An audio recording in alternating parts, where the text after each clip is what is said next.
भारतीय मुस्लिम अवाम अस्सलामु अलैकुम वरहमतुल्लाहि वबरकातुहू।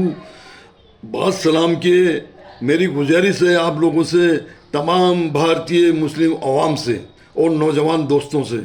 मेरे दोस्तों, हमें 10 साल और 10 माह का शासन, जो निकम्मा शासन मिल रहा है, इसकी वजह से पूरे देश के अंदर नफ़रत की पैदावार हो रही है मेरे दोस्तों, और बहुत गलत तरीके से हमारे पर उंगलियां उठाई जा रही हैं।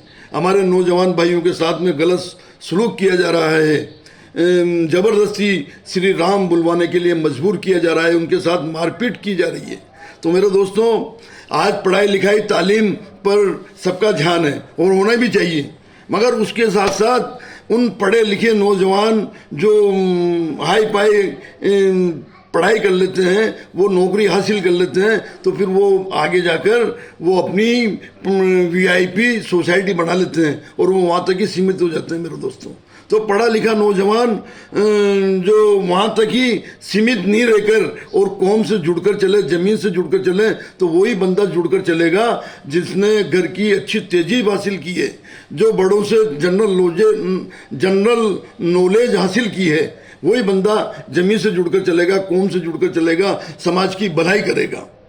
वरना पढ़ लिखने के बाद भी वीआईपी कैटेगरी अपना लेता है और छोटे कैटेगरी के लोगों से दूर हो जाता है।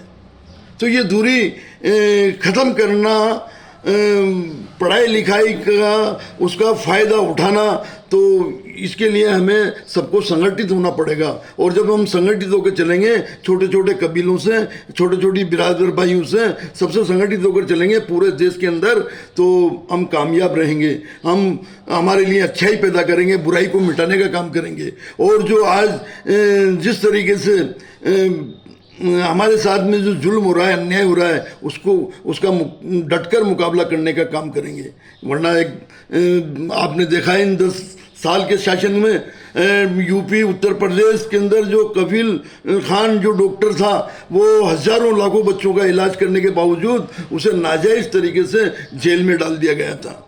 और आज भी हमारे पढ़े लिखे नौजवान जो बच्चे जेलों के अंदर हैं, क्योंकि अपने अधिकार के लिए, अपने हक के लिए आवाज़ उठाना कोई गुनाह नहीं है, मगर हमें दबाया जा रहा है। और हम हमारे पढ़े लिखे नौजवानों बच्चों से जोर जबरदस्ती कर श्री राम बुलवाया जा रहा है। ये कौन सा अधिकार है भाई?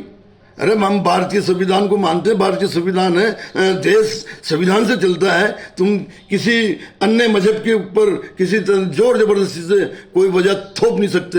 अरे शुक्र मनाओ कि अगर ये जायज़ होता तो 700, 800, 900 साल मुगलों का शासन रहा है। मुगलों के शासन में तो कभी किसी ने अल्लाह अकबर के लिए नहीं कहा कि आप अल्लाह अकबर कहो, या जोर जबरदस्ती से उसको कोई तकलीफ नहीं पहुंचाई। अरे औरंगजेब के लिए उंगलियां उठाते हैं। औरंगजेब ने कैलाश पर्वत में मानसरोवर को आज़ाद करवाया, जो चीन छीन चुका था, जो कब्जा कर चुका था, उस चीन को दौड़ाया और कैलाश पर्वत मानसरोवर को आज़ाद करवाया।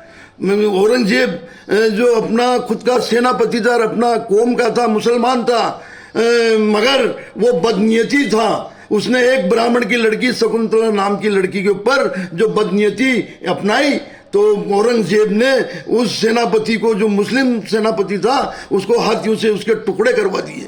इतना इंसाफ पसंद बादशाह के ऊपर आज ये उंगलियां उठाते हैं और उसके मजार को बुलडोजर से साफ करना चाहते हैं।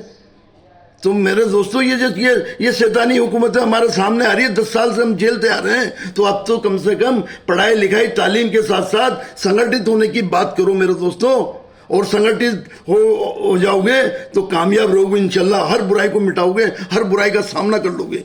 तो पहला मुकाम है संगठित होना, और संगठित होने से हर चीज़ हासिल कर लोगे आप। पढ़ाई लिखाई भी, तालीम भी, रोजगार भी, कारोबार भी, अपना अधिकार भी, अपना हक भी, हर चीज़ हासिल कर लोगे मेरे दोस्तों। इसके लिए संगठित हो जाओ यार। अस्सलाम वालेकुम।